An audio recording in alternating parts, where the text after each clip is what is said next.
We always used to open the shows with the Surreal Circus theme song, and it's a song I wrote. And if you feel a magic wind blowing in your mind, it probably means the Surreal Circus has arrived.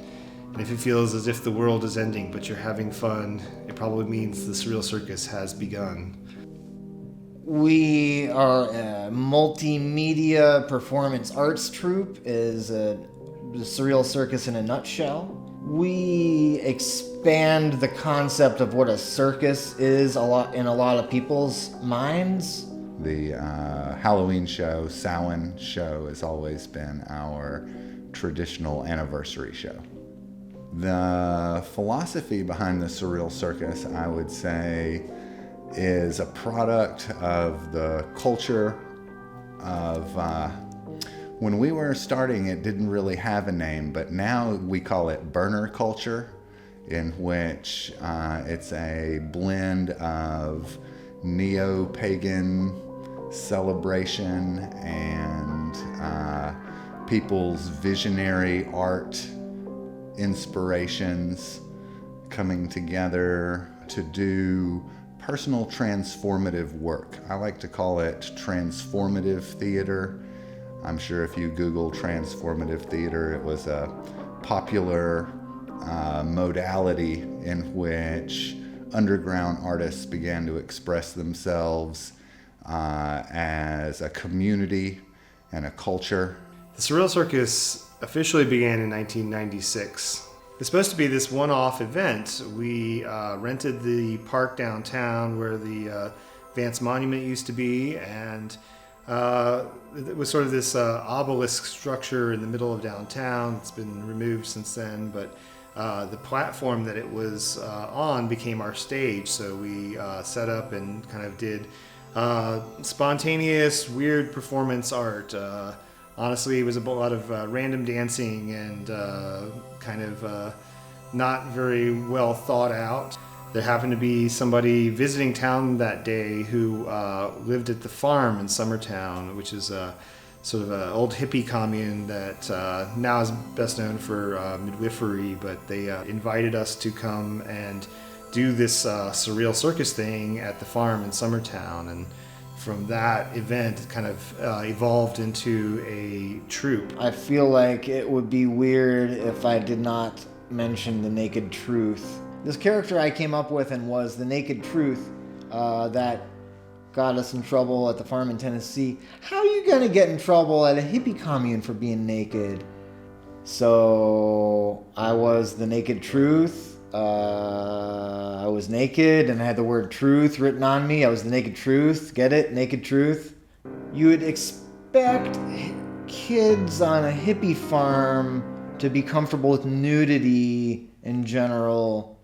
Another time, we set up installations throughout the botanical gardens and had a tour guide lead people from station to station. A trip through the fairy realm. And so in that show, we had many different vignettes, different artists hiding in the bushes, basically. And we took the audience on a walking tour. So then each of the different vignettes, we had blacklight puppetry was one of them. Me and one of the other people in the troupe set up a blacklight puppet show inside of a building. So we let everyone into this kind of log cabin that had been blacked out with curtains and put on a puppet show. And it was a lot of really kind of fun experimentation going on in those days. As many saints and clowns and demons as I could possibly imagine.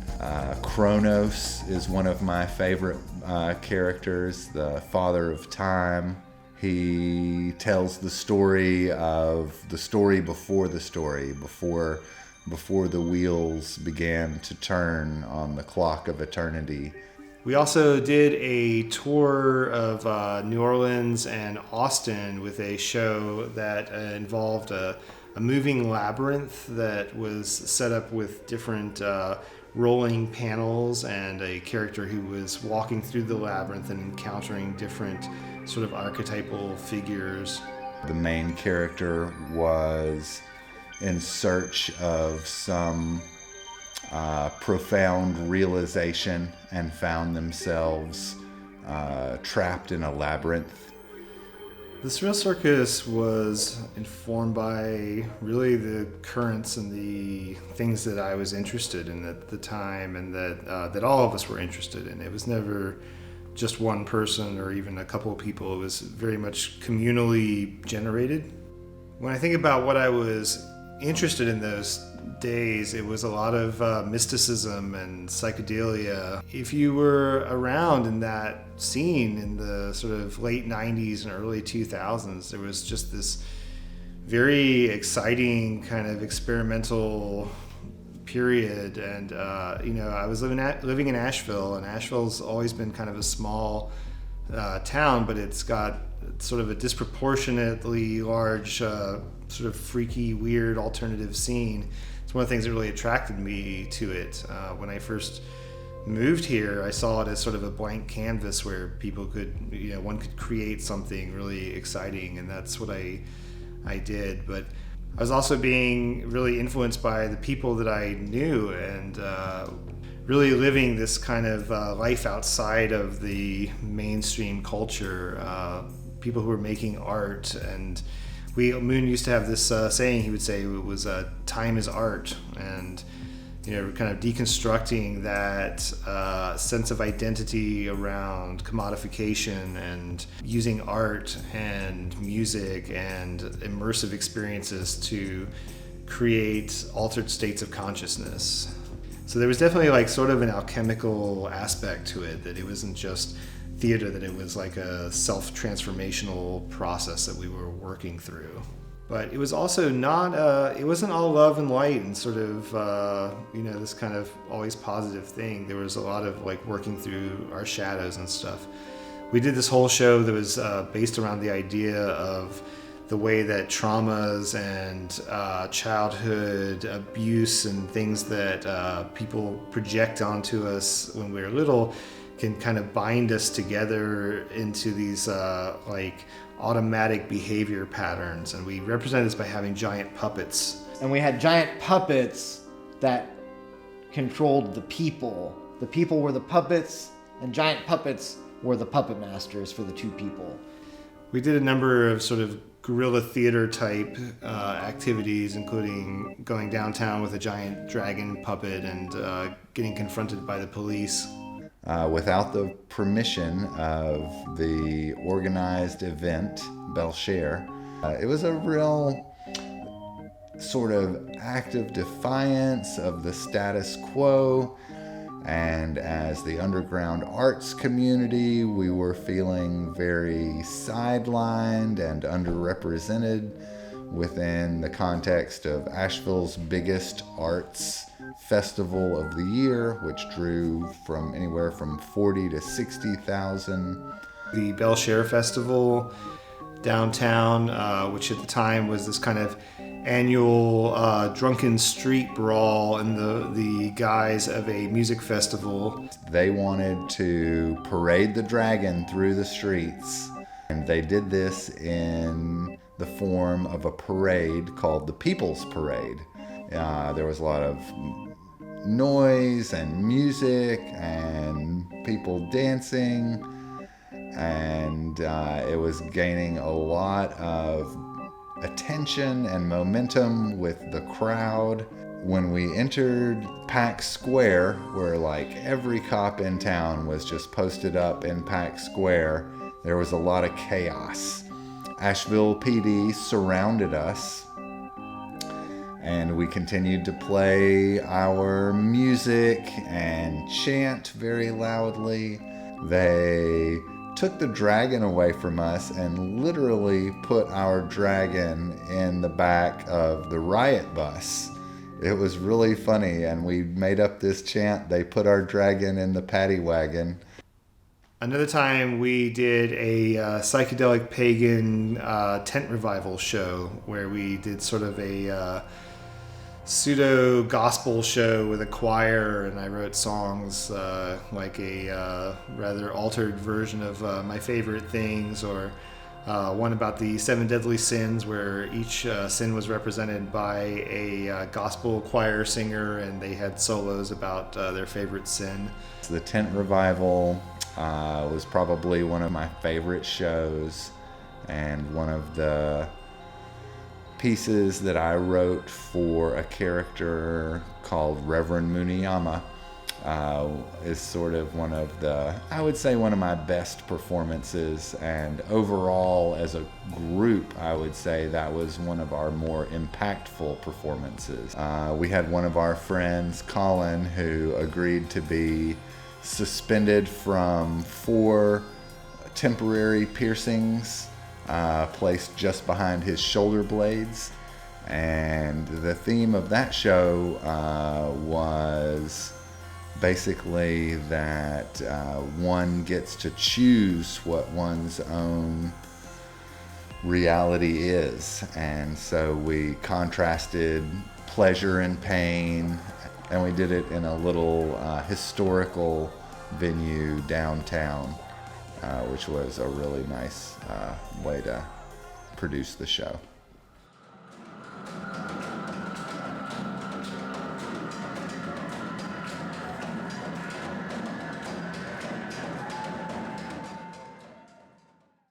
So I ended up meeting Cry, who now runs the local Psytrance community and puts on festivals, and I'd never heard this kind of music. It's this sort of very full-on, heavy psychedelic trance music that was really kind of more intense and more unlike anything I'd ever really encountered. But they came and they set up a DJ booth on top of the monument, and we had this kind of spontaneous event downtown, and that started a long relationship between the Surreal Sirkus and Psytrance.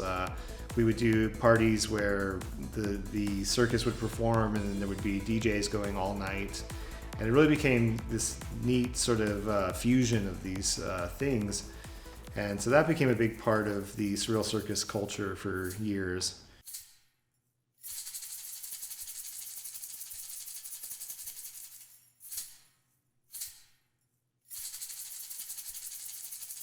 The spirit of the Surreal Sirkus is hard to define, and yet it was something that was always very living for me. It had this sort of vitality or this kind of energy of its own, and it felt like tapping into something rather than creating something from scratch.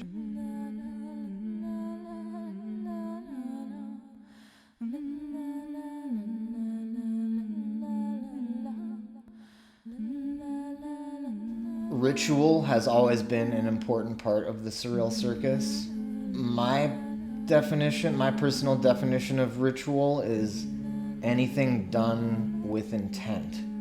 You could say that every show we did was a ritual in some sense. Synchronicity, magic, alchemy, the fae, the witches, the crows, the dragon, sacred geometry, poi, fire spinners,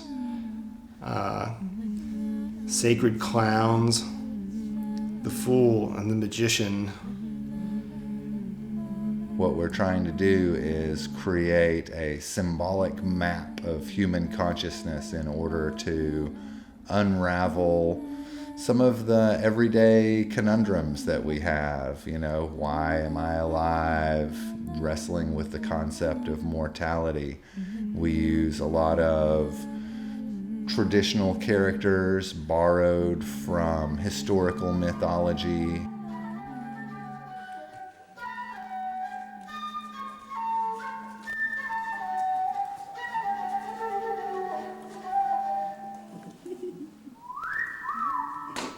This troupe evolved that became more and more involved in the creation of stories and myths. Over the next decade, we would do an annual show at the monument. Every year we would gather, and like most things, you know, it came to sort of a natural end, and it was time to move on to other things. And so in 2005, we made the decision to go ahead and let it go. And rather than just passively let it die, we decided to actually not only kill it, but have a proper funeral for it. When it was time to put the circus down like an old dog, we did it with, like all things else we did with the Surreal Circus, with intent and honor and gratitude. I built a boat, loaded it up with Surreal Circus memorabilia, and then we set it on fire in the reflecting pond. There was a pool big enough for, say, a paddle boat. You could paddle boat in this pool that was at Pack Square at the time. Miraculously, we got away with this, and that was the end of it for a long time. Our boat caught fire extra.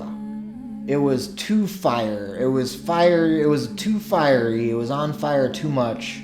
That was at a Halloween Surreal Circus Halloween Arts Festival at Pack Square, which we've done many, many times. I don't know how many times we've done that, but it's been a lot. And we brought it back to life the same way at a Surreal Circus Halloween Arts Festival. It was good at first to kind of get away from all of that because there was so much weight to the Surreal Circus. For a decade, it dominated everything that I did. But over time, it started to be something I missed, and the 25th anniversary was coming up, and I started thinking a lot about doing some kind of a reunion. So I started thinking about how do you resurrect a circus or a thing that you've killed, and that's no small task. And even if it's basically theater, it's still an act of necromancy in a sense, trying to raise something from the dead. You know, one of the popular myths related to somebody coming back from the dead is the story of Isis and Osiris. The climax of the story is Osiris coming back to life and conceiving the child Horus. We worked with the characters and the overarching story that is outlined in the myth, but completely redone in a way that one could really barely recognize the story unless one is very familiar with the story. And I guess in that sense, there is the surrealist approach to the whole endeavor. We actually called it O Circus because it was the Surreal Circus, and it was very theatrical. We made body parts because in the original Egyptian myth, Osiris is dismembered, and one of the things that his wife has to do to bring him back is to gather up the body parts. The person who was personifying Isis came out and gathered them one by one and put them into a giant sarcophagus, and we brought the parts back to the center of the park. One of the things that I find so powerful about the experience of working with the Surreal Circus is that as soon as you start to enter into the process of creating a show, there will be this experience where like different sort of synchronicities arise and things that feed into what we're doing. One of the things that will happen is that we'll be working on a theme, and then somebody will come out of the blue and have something that fits perfectly into that theme. And it was, the whole event was triggered by the tearing down of the Vance Monument, which is an Egyptian obelisk placed downtown where we used to do the show every year. Was taken down because it was dedicated to a former slave owner and Confederate general. For us, it had never really connected that that's really what it was about. It was sort of like a stage and like almost like an energetic antenna or something that we were working with, and it became the catalyst for trying to do something and kind of moving the energy that was stuck in that spot to the park down where the green is. And about 3 weeks into, 3 weeks before the show, we're having dinner at a friend's house, and somebody's like, "Oh, I'm making an obelisk right now." An artist named Logan Alexander in town, he built this fabulous steel obelisk with glowing lights and sigils carved into the sides of it. We had an 8-foot tall steel obelisk that one of our friends just happened to be making, unbeknownst to us, and he had no idea that we were doing this whole kind of Egyptian themed thing. I can have moments of kind of skepticism and stuff, but when an obelisk shows up right at the moment when you need exactly that thing, it's a little hard not to have a little flutter of faith. It was a rebirth. The circus was born again, brought back with the same intention and gratitude. It was dead, but kind of also it was hibernating. It was ready to come back. And it's back.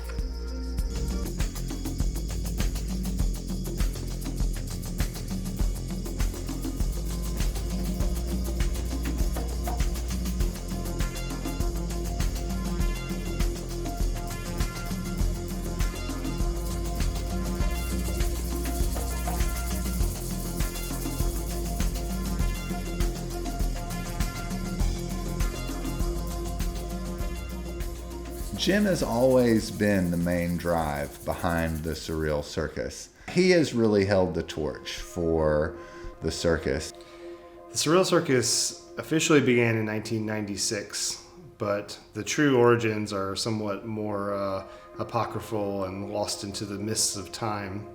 The truth is, it started one night in 1995 when I was at Vincent's Ear, a bar and coffee house that was kind of a hub of the local sort of counterculture types in Asheville for many years. I ran into a fellow by the name of Amos Gaines. He invited me back to his house, which at the time was the attic of his parents' house. And I should mention a house that had been a brothel back in the turn of the century and was actually mentioned in one of Thomas Wolfe's books.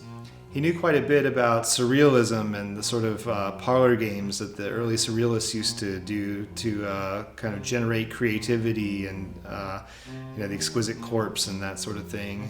And we listened to a recording by Hakim Bey, the anarchist philosopher and Sufi mystic. One of the things that Hakim Bey is most known for is this idea of the temporary autonomous zone. And that was one of the essays. In fact, that was the name of the recording that we were listening to, was Taz. And the temporary autonomous zone is the idea that you can create these sort of pockets within the world, within the consensus reality, where for a moment, all of the structures that enslave us or that, things in our mind as much as external factors, but all these things that keep us from being fully self-realized are suspended, and for a brief moment you can have a real sense of freedom. The next morning, as the sun was coming up, I started walking back towards town, and I felt sort of a whisper in the air, and it was like something sort of traveling through the leaves at the tops of the trees, and it was almost like a little voice whispering to me, "You should start a surrealistic circus." I became obsessed with this idea, and I started talking to everybody I knew about it. First, my friend Snakehawk, who was down at Vincent's Ear later that night, and someone I kind of respect as one of the elders of the Freaks at the time. And it started with the conversation really with us, where I kind of put this idea out there. And then my friend Moon took the idea and sort of ran with it. So at the time, I was running a homeschool painting class for some high school age kids. I had been thinking for a while how these kids really needed a theater in order to fully express their creative talents. And so when Jim came to me with the idea that we would have a multimedia performing arts troupe with all original scripts and music, I quickly employed several young artists, and we went to work. Initially a festival and then an actual performance troupe called Surreal Sirkus.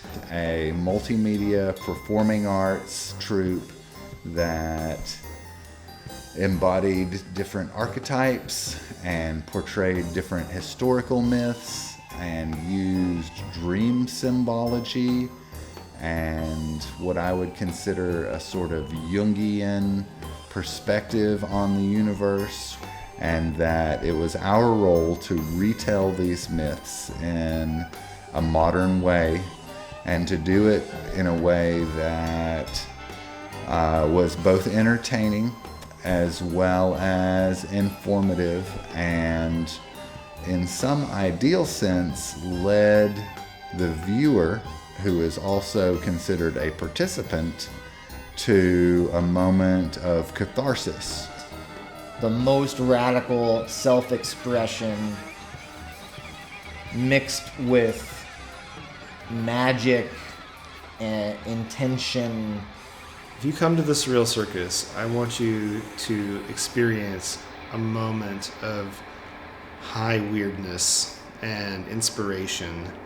At its heart, the Surreal Circus is about expanding your consciousness and your heart and your mind and coming together with other people and creating a synergy between all these different people and different organizations that are doing creative stuff. And in that space, if you can break down those kind of constructs that are keeping us from really being who we are, then there's like a playfulness that I think is at the heart of it. I think if you boiled it down to like one word or one thing, it's play. I would hope that someone would take away from it the inspiration that they can live their dreams through creative outlets, be much more than they had imagined themselves being.